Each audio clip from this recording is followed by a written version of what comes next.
Así que mucho gusto, feliz que estés acá, bienvenido Sergio. Gracias, Edgardo, un placer estar aquí. Claramente hay un cambio, ¿no?, en el mundo.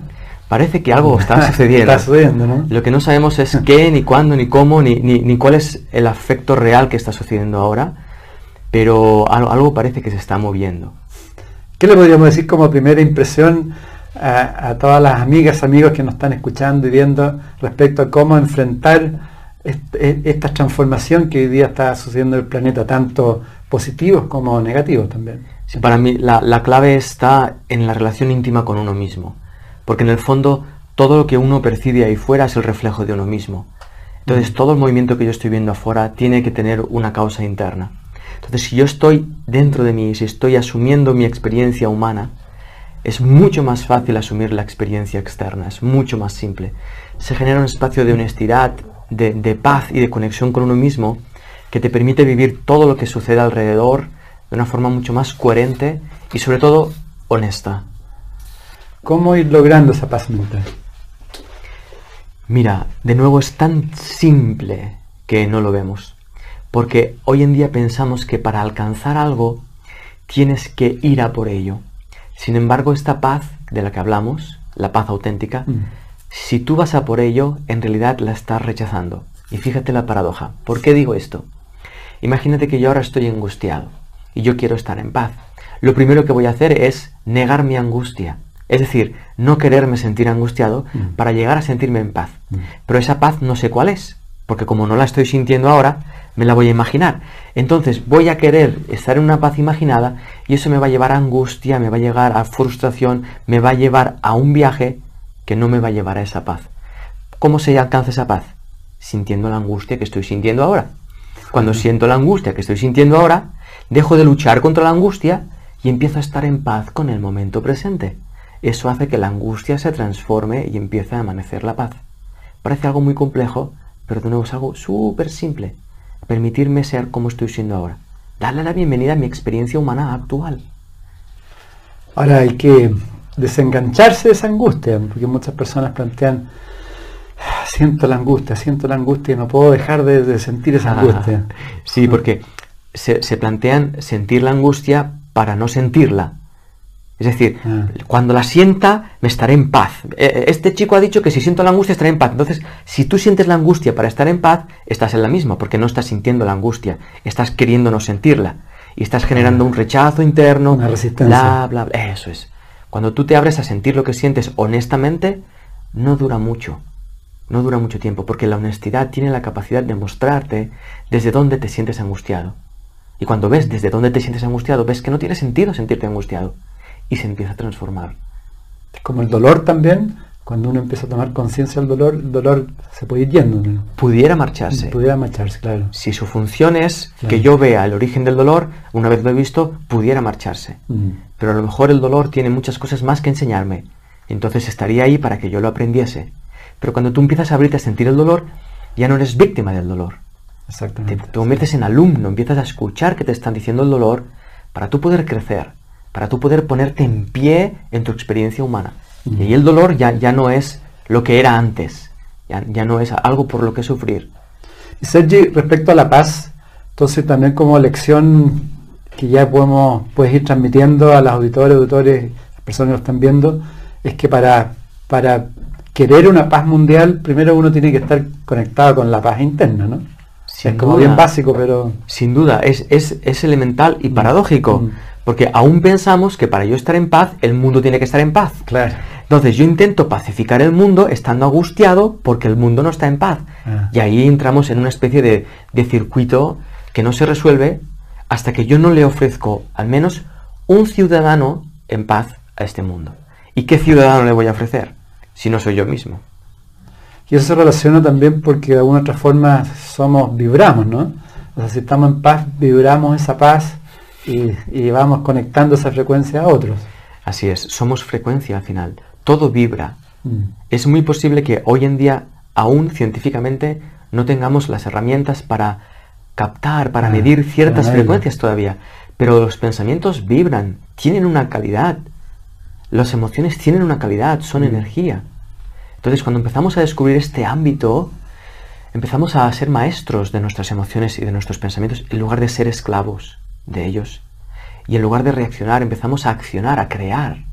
Y nos convertimos en creadores de paz, en espacios donde la paz emerge, porque ya no estamos en conflicto con nosotros mismos. Y eso, en el cuerpo físico, ¿cómo podemos ir dimensionando esa vibración? Y hay una pregunta que me hago a menudo, y es ¿cómo sería una experiencia física de un ser humano que estuviese completamente coherente con sus emociones, con sus pensamientos, completamente agradecido de su experiencia? ¿Cómo sería eso? ¿Cómo se trasladaría al nivel celular? Y viste ese porque el cuerpo dice, sí, es eso, es eso. El cuerpo empieza a inhalar, y inhala desde un lugar nutritivo, y eso para mí es una fiesta, como el cuerpo físico se une a lo más sutil, el pensamiento, la energía, la emoción, y todo va a una. No hay disociación. No hay disociación. Hay que sentir la vibración. Así es. Y al fondo, eso es vida. Cuando te permites cruzar por eso, ya no intentas usar tu cuerpo para sobrevivir, sino que lo expones a la vida. Y el cuerpo te devuelve esa experiencia inmediatamente. Empiezas a sentir esa paz de, estoy vivo. Entonces, a sentir la vibración, a sentir lo que uno está vibrando. Así es. Y también cuando uno empieza a vibrar desde esa sutileza, te conviertes en mucho más transparente y empiezas a sentir las frecuencias de todo lo que te rodea. Y al principio puede ser caótico, porque puedes que experimentes la diferencia entre tu frecuencia y la frecuencia de lo que se mueve alrededor. Pero a medida que vas instaurándote en ese centro, expresabas antes que expresaba Emilio Carrillo, el ojo del huracán. Claro. Cuando tú te pones en ese ojo del huracán y empiezas a extender paz a ese huracán, el huracán empieza a comprenderlo y el huracán empieza a calmarse por sí solo. O sea, no hay que irse contra el mundo. Lo podemos hacer, pero no tiene sentido. Uno termina muriendo en ello. Exactamente. En tu libro después hablas del espacio y tiempo, la gran paradoja en movimiento. ¿Qué significa? Porque también se habla del no tiempo, se habla de las multidimensiones, se habla de que estamos en distintos espacios. ¿Cómo se puede explicar eso en términos simples? Mira, el término más simple que yo conozco es, no tengo ni idea. ¿Por qué? ¿Por qué digo esto? Porque tenemos una visión del tiempo lineal muy concreta, que creemos que es así. Y además, no solo que es así, sino que nos marca, nos está pautando cómo es el ritmo de nuestra vida. Entonces, cuando tú miras e investigas en tu propia experiencia, te das cuenta de que no es así, te das cuenta de que no tienes ni idea, y ahí empiezas a descubrir nuevas formas de tiempo, como el tiempo esférico, donde todo está contenido en este instante, y empiezas a descubrir las distintas dimensionalidades y expresiones que tiene el tiempo cuando dejas de mirarlo desde la perspectiva humana actual, y empiezas a ver, y a ver, y a ver, y a más ves, más te das cuenta de que no tienes ni idea, y eso para mí es fascinante. Sí, de hecho pensamos en el pasado, en el presente. Eso es otra cosa que es muy curiosa. ¿Cómo es posible que estemos en este instante viviéndolo desde mis pensamientos aprendidos en el pasado? Lo cual implica que no puedo estar presente, porque estoy viéndote desde lo que yo entiendo que es una entrevista basado en mis entrevistas anteriores. Ya no estoy aquí. Claro. Ya no está vivo esto. Sí, y ahí tú dices también que soy consciente que no existo. ¿Cómo se puede explicar eso? Que soy consciente que no existo. Es muy complejo de explicar. La experiencia es muy simple, pero es complejo de explicar. Me doy cuenta de que lo que yo pienso que soy no es lo que soy, es lo que yo pienso. Claro. Y lo que yo pienso que yo soy pudiera ser incorrecto, pudiera ser que estuviera marcado por la época en la que vivo, pudiera ser que estuviera marcado por cómo me han educado y pudiera ser que estuviera marcado por la cultura en la que vivo.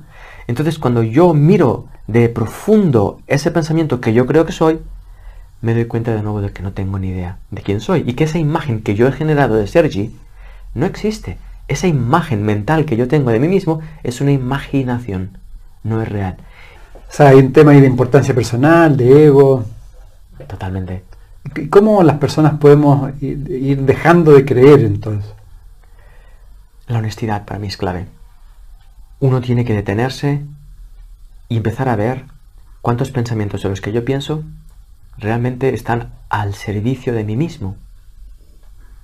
Y ahí empezar a ver la importancia personal que yo me estoy dando y que en el conjunto del universo no se da.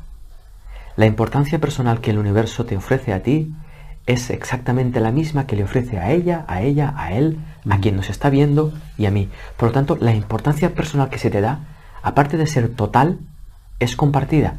Pero ahí nuestro ego se queja, porque nuestro ego quiere un poquito de especialismo, un poquito de, está muy bien, pero un poquito más a mí, un poquito más Sergi a mí.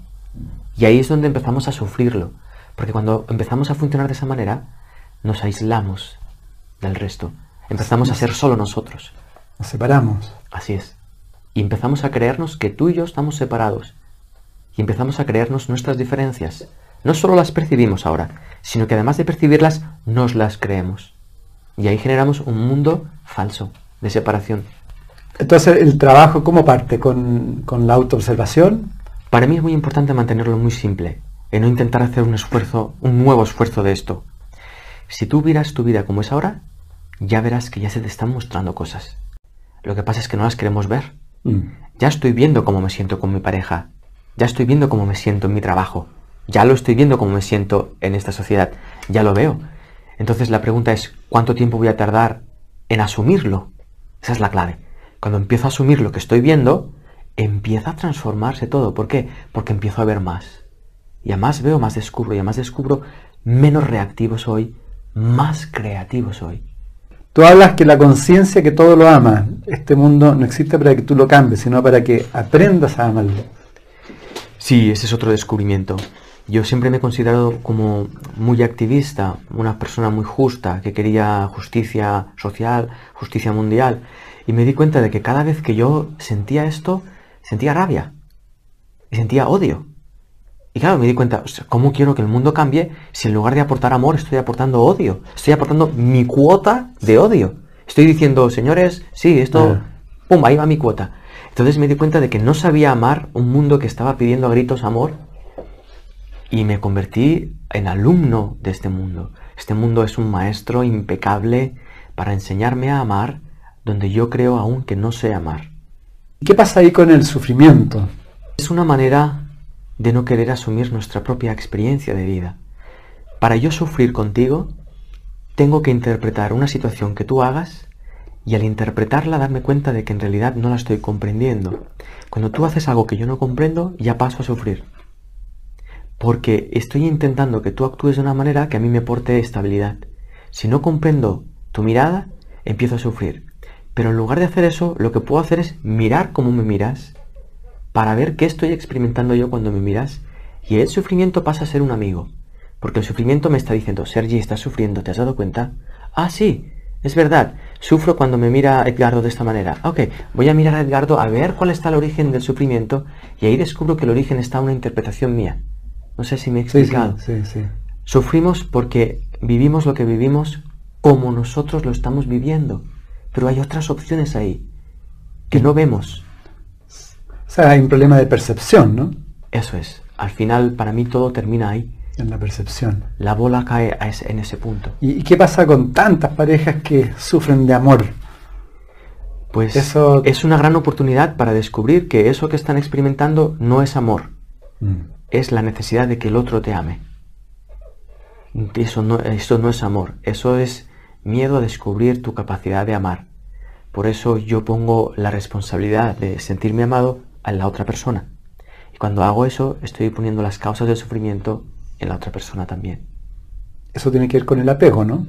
Tiene que ver con el apego y tiene que ver con el rechazo. Son las dos caras de la misma moneda. Cuando yo pongo la responsabilidad de ser amado en otro, o me apegaré porque me encanta lo que siento, o lo rechazaré porque no cumple mis expectativas.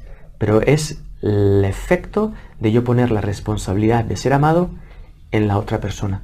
Cosa que es muy extraño, porque si yo quiero sentirme amado, ¿por qué pongo la responsabilidad en el otro? Si el otro seguramente tampoco sabe amar. Claro.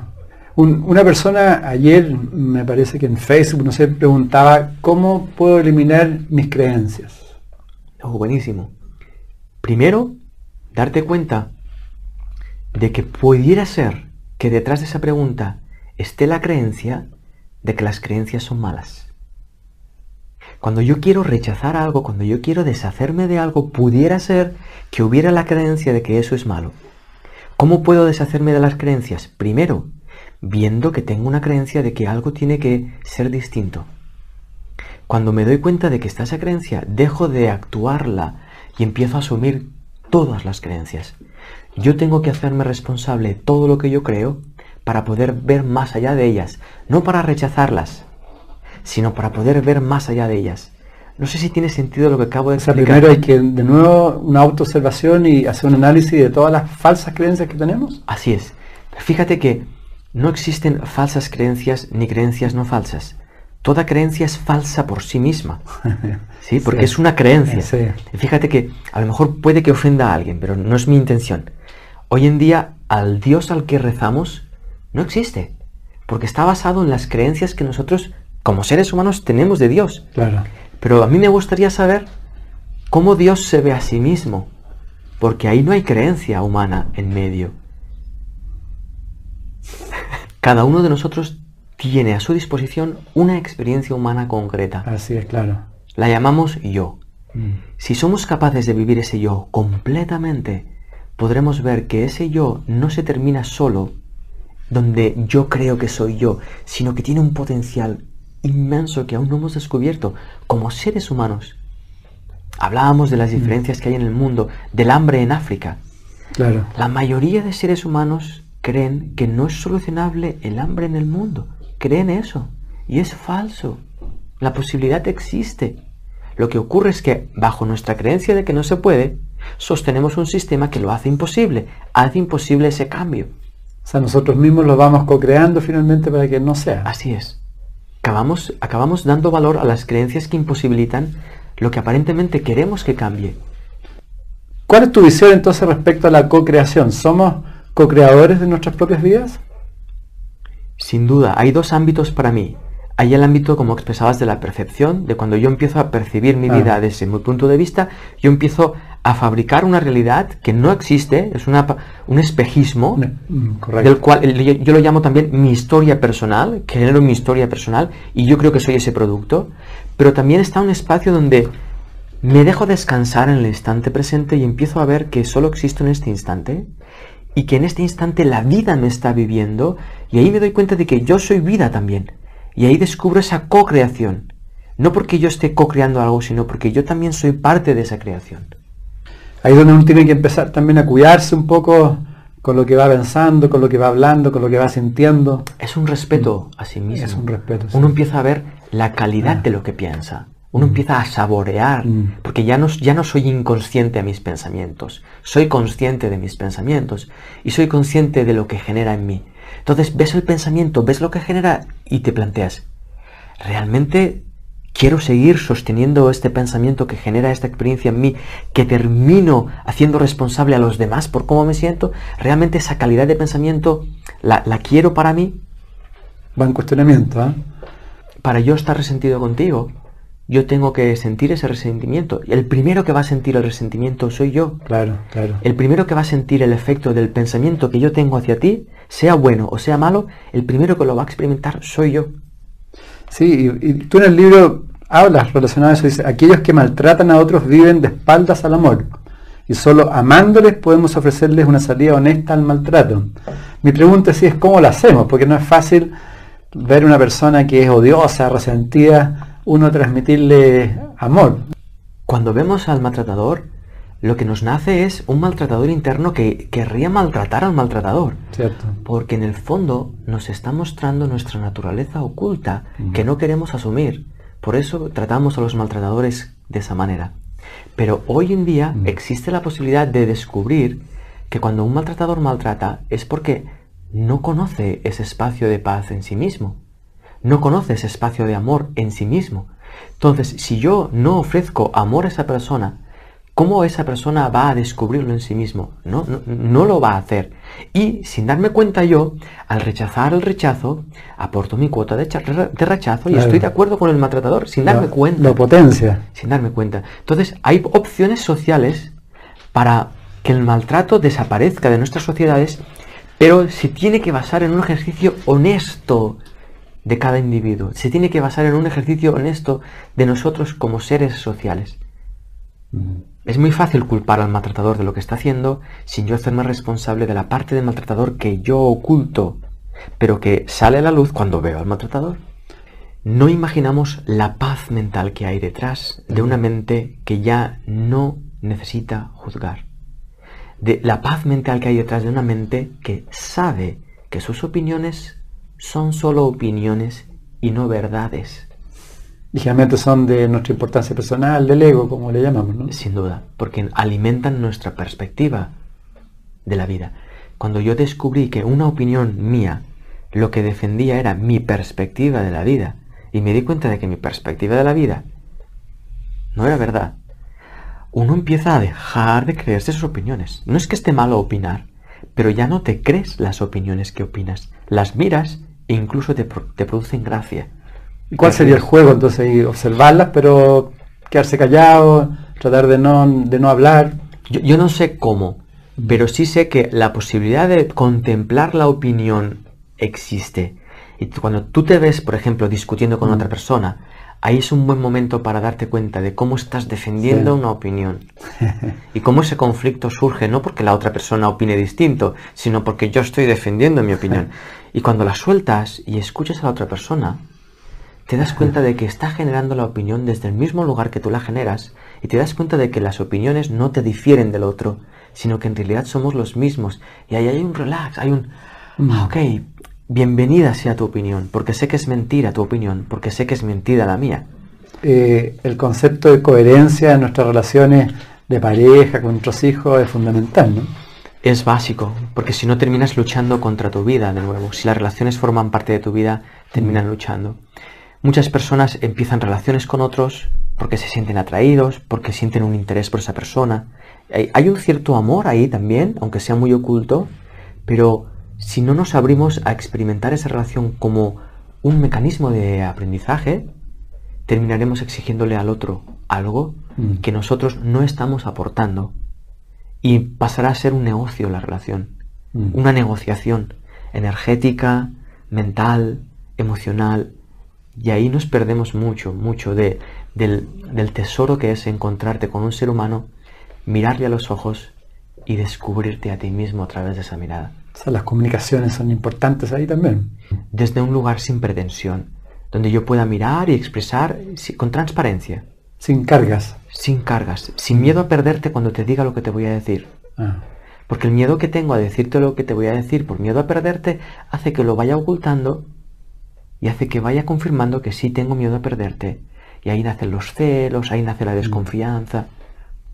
No es necesario. ¿Y cuál es tu visión del concepto de ser coherente? Es algo que tiene que ver con una honestidad con uno mismo sin pretensión.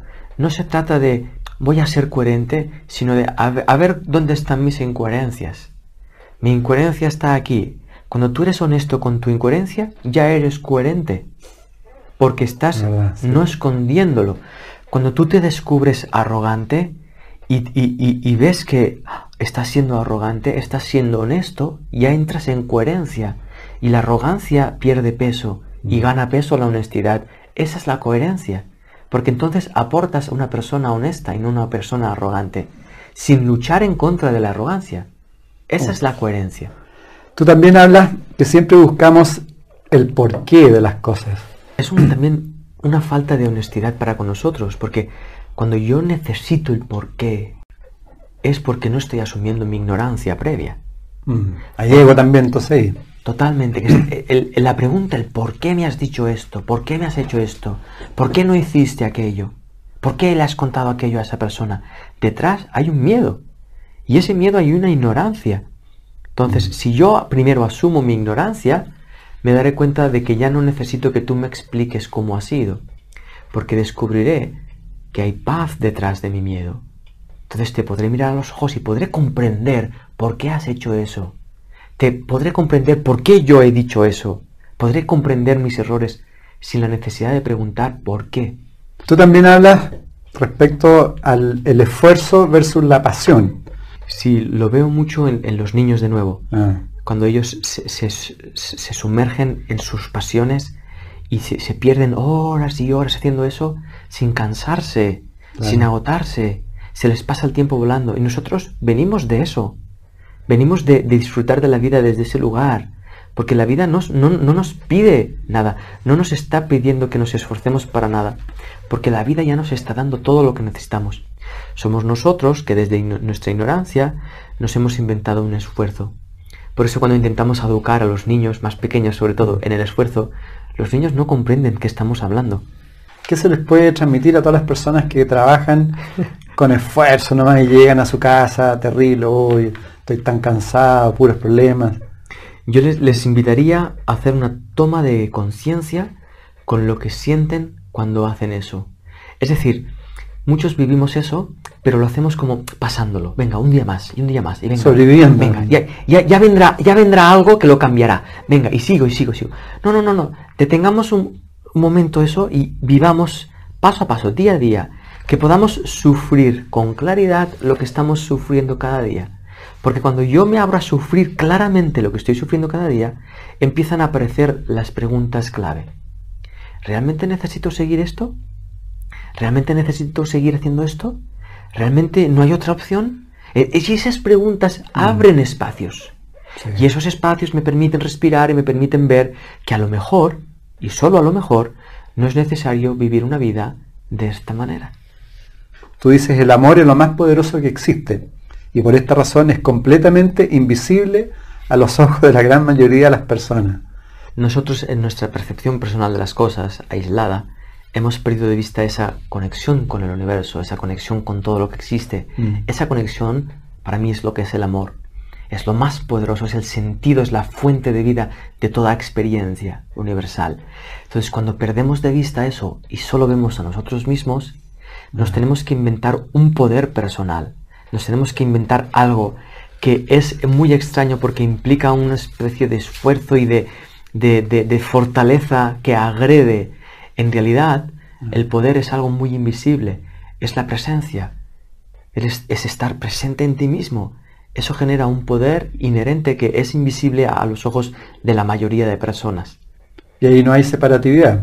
Ahí no hay separación porque cuando yo estoy en ese espacio de poder, si yo te miro a ti, voy a reconocerlo en ti también, porque el poder que yo experimento es exactamente el mismo que se te está dando a ti. Aunque los demás no lo vean, tú lo ves en los demás. Y el concepto de unidad tiene que ver que todos provenimos del mismo origen, ¿no? De la misma fuente, somos todos parte de lo mismo, uno en todos y todos en uno. Sí, y se descubre cuando empiezas a cuestionar tu propia visión personal de nuevo. Cuando yo me doy cuenta de que todo lo que pienso lo pienso dentro de una conciencia humana, me doy cuenta de lo que tú estás pensando también lo estás pensando en una conciencia humana. Y lo que está pensando la otra persona también lo está pensando en la misma conciencia humana. Por lo tanto, estamos compartiendo unos pensamientos dentro de la misma conciencia sin darnos cuenta, porque es como que nos ponemos una cortina enfrente donde yo solo puedo ver lo que yo pienso, pero en realidad lo que tú piensas me está impactando exactamente igual. No deberíamos tener deseos, deberíamos vivir momento presente sin expectativas y que la vida te va entregando. Sí, más que vivir sin deseo, sería que existe la posibilidad de vivir sin desear. Alguno pensaría, perdona, ¿ibas a decir? No, está bien. Alguno pensaría, hombre, pero si vivo sin deseos, entonces, ¿cuál es la motivación en mi vida? ¿Por qué? Porque como no encontramos motivación en nuestro presente, necesitamos proyectarla en un futuro y generar un deseo que alcance ese objetivo. Pero cuando yo deseo, me doy cuenta de que estoy deseando algo que no estoy experimentando ahora, por lo tanto estoy menospreciando mi presente, por lo tanto estoy menospreciando mi vida. Entonces me di cuenta del dolor que había detrás de mis deseos, porque nunca deseaba lo que ocurría, siempre deseaba lo que no estaba ocurriendo. Y cuando te das cuenta de ese mecanismo, yo me pregunté, ¿pero cuánto tiempo más vas a estar deseando lo que no ocurre, menospreciando lo que ocurre, sin estar agradecido de lo que ocurre y sin vivir plenamente lo que ocurre? Porque mientras no vivas plenamente lo que ocurre, no te sentirás pleno. Y mientras no te sientas pleno, vas a seguir deseando algo que no está ocurriendo ahora. ¿Viste ese círculo? Sí. Y cuando lo vi, sí que tengo deseos, pero ya no me los creo. Aparecen deseos, los miro Gracias. No necesito agarrarme al deseo y marcharme de mi presente. Lo puedo ver, pero puedo ver también cómo mi deseo se complementa ahora. Siendo que deberíamos vivir siempre los grandes eventos en el día a día, ¿no? Esto es un punto muy interesante. Fíjate que hay muchas personas, por ejemplo, que no tienen pareja hoy en día. Claro. Y la desean. Y hay muchas personas que no tienen hijos y los desean. Y están esperando eso. Y están esperando. Entonces, imagínate que en esta línea de aquí, que separa la mesa, está la experiencia de encontrar pareja. Y yo estoy aquí. ¿Bien? Entonces, todo este tramo lo voy a sufrir. Porque estoy sosteniendo un pensamiento de que yo ahora debiera de tener pareja. Claro. Pero claro, yo estoy diciendo y deseando que ahora tendría que tener pareja mientras no la estoy teniendo. Entonces eso genera una incoherencia que hablábamos antes y una forma de vivir que no tiene sentido. Cuando yo me abro a vivir mi vida sin pareja, ostras, puedo descubrir mi soledad. Y si descubro mi soledad, cuando encuentre mi pareja, no le haré responsable de que asuma mi soledad, porque ya la habré asumido yo y podré experimentar una relación de pareja plena. Los hijos. Si yo no asumo mi experiencia sin hijos, cuando nazca mi hijo le voy a exigir que cumpla mis propósitos y mis objetivos de padre. Claro. Le voy a exigir que me haga feliz como papá. Acaba de nacer y ya le estoy diciendo no llores, no, sé feliz, porque si no lo eres, yo no lo seré, no te mueras. Nace mi hijo y le exijo que no se muera, porque si no yo voy a sufrir. Y no vemos que estamos haciendo eso. Es tremendo. Proyección, ¿no? Tremendo, totalmente proyección. Duele mucho. ¿Qué pasa con eso? Que vivimos en la escasez, no sabemos dar. Es de nuevo una revisión profunda de uno mismo. Si yo me miro a mí mismo y me veo como una experiencia de vida, ¿cómo es posible que una experiencia de vida le falte algo? ¿Cómo es posible? Me pregunto. Entonces, cuando me pregunto esto, me doy cuenta de que para que yo carezca de algo, me tengo que inventar esas carencias. ¿Cómo me las invento? Pensando que tengo que tener lo que no tengo. ¿Cómo? Miro este vaso y digo, yo, si tuviera esto de agua, sería feliz. Entonces, me doy cuenta de que yo estoy generando en esta experiencia una sensación de escasez. Y no estoy viviendo la cantidad de agua que tengo. Por supuesto. Eso lo hacemos en nuestras relaciones, en nuestras emociones, en nuestros pensamientos, en nuestro dinero, en todo lo que sucede a nuestro alrededor. Eso hace que yo no me pueda sentir agradecido. Y cuando no me siento agradecido, no puedo experimentar mi abundancia, porque abundancia y agradecimiento van de la mano.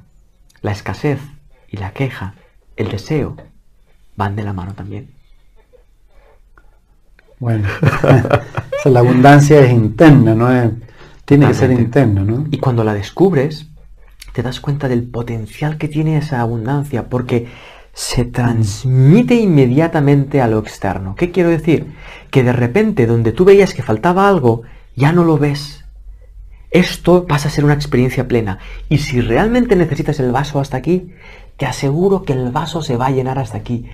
Yo lo he vivido en mis propias carnes. Sí. Todo aquello que necesitas a tiempo real, nace a tiempo real. Sí, todo es perfecto, ¿no? Así es. Y bajo ese mismo punto de vista, el vaso entre el dar y recibir, si tú das todo ese vaso de agua que te queda, tienes la capacidad de recibir más de nuevo. Claro, porque donde te lo vaciaste y tienes la capacidad de recibir. Eso es. Si no das, no puedes recibir. Eso es. Donde tú veías escasez, porque tú diste eso, ves un espacio donde puede ser llenado. Claro. Pero esa es la mentalidad abundante de nuevo. Te das cuenta de que cuando tú das, el primero que experimenta lo que das eres tú. Es un buen negocio dar. Totalmente. Claro. Totalmente. Porque pierdes la perspectiva de la importancia personal cuando tú das. Te das cuenta de que todo lo que tienes, no lo tienes porque tú te lo estás dando a ti mismo, sino porque está llegando a tu vida. ¿Y qué pasa con el miedo? Necesito sentir miedo para aprender a sentir miedo y ser maestro del miedo. Es como aprender a nadar. Necesito sumergirme en una piscina con agua para aprender a nadar. Muchas personas creen que el miedo se maneja no sintiéndolo, o que cuando lo aprenda a manejar no sentiré más miedo. Pero en realidad se trata de dejar de tener miedo al miedo. Dejar de convertir a una sensación y una experiencia humana natural hoy en día en un monstruo. Entonces te abres en un espacio donde, si tú te abres a recibir miedo y a sentir tu propio miedo, es que te estás abriendo a sentir también el amor que escondes detrás de ese miedo. ¿Y cómo se enfrenta el miedo? Vivirlo, ¿no? Sí, porque ¿cuándo sentiré miedo yo? Cuando sienta miedo. Claro. Y cuando sienta miedo, ¿qué estaré haciendo? Sintiendo miedo. ¿Cómo enfrentarlo? Sintiendo miedo. ¿Qué esfuerzo tengo que aplicar? Cero.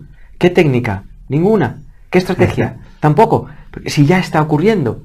Pero cuando hago eso de esa forma tan simple, descubro cosas. Porque descubro cuántas cosas he temido en mi vida que no tenía sentido temerlas. Y el pasado empieza a transformarse. ¿Cuántas cosas temo del futuro que no tiene sentido temerlas? Entonces mi perspectiva del futuro se cambia. Porque estoy abriéndome a sentir el miedo presente. Y por último, ¿qué le podrías decir a tanta gente que hoy día está depresiva, se siente incomprendida, se siente sola, se siente mal? Primero, que descubran su rechazo a la vida. Que detrás de esa depresión, detrás de ese sinsentido, hay un no quiero vivir esto. Hay un no quise vivir aquello. Hay un no quiero que suceda aquello. Entonces, cuando empiezas a descubrir ese hábito mental y empiezas a ser honesto con él, eso empieza a transformarse y empiezas a ver que en medio de tu depresión también hay cosas hermosas que no puedes ver porque crees que estás deprimido. No sé si me expliqué. Sí. Empieza a verse luz donde antes no había. Porque mientras estés vivo, esa vida es pura luz. Y eso tiene que ver también con el desapegarse de toda la historia personal, del pasado, la historia familiar y todo eso. Así es. Pero eso es algo que uno no tiene que hacer por sí mismo, sino que ocurre de forma natural. A medida que se va respetando a uno mismo, todas esas hojas secas de aprendizajes antiguos se van marchando cada vez que sopla el viento. Tiene que ver con la comprensión, ¿no? También de lo que somos. Tiene que ver con la comprensión de lo que somos. Pero yo no puedo comprender lo que soy si no lo vivo. Si yo no vivo plenamente mi depresión, no podré comprender al ser que he escondido detrás de la depresión. Porque detrás de la depresión he escondido un ser que ha sido dolido y que tiene miedo de sufrir nuevamente. Muchas gracias y gracias por estar con nosotros y apoyarnos. Hasta una nueva oportunidad.